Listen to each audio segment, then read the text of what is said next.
안녕하세요. 손해배상 전문 박중영 변호사입니다. 오늘은 우리가 일상에서 흔히 겪을 수 있는 상황 중에 하나인 자동차 절취 후 발생한 사고에 대한 책임 소재를 다룬 대법원 판례 2001-3788 사건을 소개해 드리고자 합니다. 내 차를 도둑 맞은 것도 억울한데 그 차로 누군가 사고를 냈을 때 자동차 주인에게도 손해배상 책임이 있을지 걱정하시는 분들이 있습니다. 대법원 판례에서는 이 문제를 어떻게 판단하고 있는지 명확하게 짚어드리도록 하겠습니다.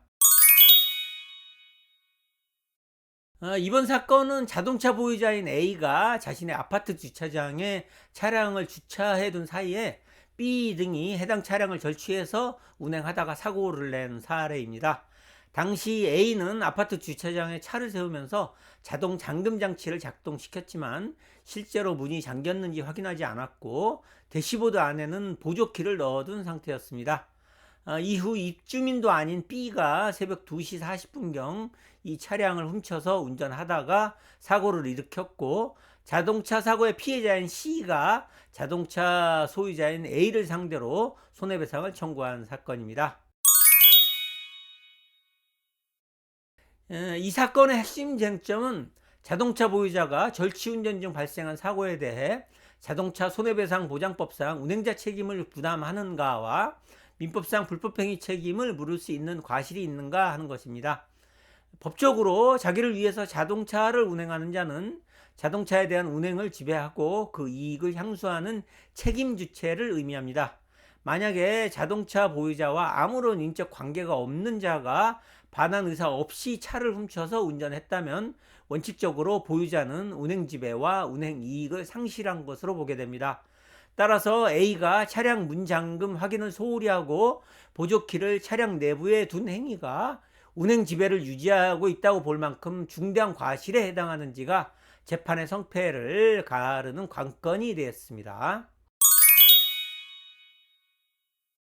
대법원은 원신의 판단을 유지하면서 피고인 자동차 보유자의 손을 들어줬습니다. 재판부가 판단한 근거는 크게 세 가지인데요. 먼저 운행자성의 상실입니다. 피고와 절도범 사이에는 아무런 인적인 관계가 없고 절도범이 차량을 되돌려줄 의사 없이 가져간 점에 비춰서 피고의 운행 지배와 운행 이익은 상실된 것으로 봤습니다. 둘째는 과실의 정도인데요. 사고 장소가 경비원이 상주하는 아파트 주차장이었다는 점, 그리고 피고가 비록 확인은 안 했지만 자동 잠금 장치를 작동시킨 점, 사고 시간이 심야였다는 점 등을 고려할 때 객관적으로 피고가 절취운전을 용인했다고 평가할 정도의 중대한 과실은 없다고 판단을 했습니다. 민법상, 그리고 마지막으로 민법상 책임의 부존재를 들었는데요. 대시보드에 보조키를 넣어둔 사정만으로는 피해자에 대한 민법상 불법행위 책임을 부담시킬 만한 과실이 있다고 보기 어렵다고 이렇게 결론 지었습니다. 결론적으로 대법원은 피고에게 사고에 대한 배상 책임이 없음을 명확히 했습니다. 그런데 만약에 차 키를 꽂아둔 채로 길가에 세워뒀다가 사고가 났다면은 사고 장소가 누구나 접근 가능성이 있는 일반 도로이고 시동키를 그대로 꽂아두는 등 관리가 매우 허술했다면은 이런 경우라면은 이번 판결과는 달리 보유자의 운행 지배가 잔존한다고 봐서 손해배상 책임을 인정할 여지가 있습니다. 자동차 절취 후 발생한 사고에서 자동차 소유자의 손해배상 책임은 소유자가 차량 관리에 있어 얼마나 주의를 기울였느냐에 따라 결정이 됩니다.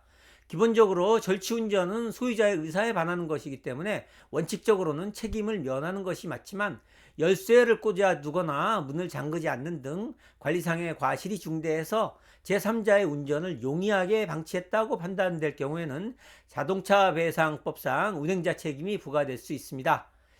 법원은 주차 장소나 열쇠 관리 상태, 절취 후 사고까지의 시간적 간격 등을 종합적으로 고려해서 판결을 내립니다. 만약에 억울하게 사고 책임에 휘말렸다면 도난사고 시점과 차량 관리 상태를 입증할 수 있는 자료를 신속히 확보해야 합니다. 손해배상 전문 법률사무소 강남에서는 이러한 복잡한 손해배상 관계를 면밀히 분석해서 의뢰인의 권익을 보호하는 데 최선을 다하고 있습니다.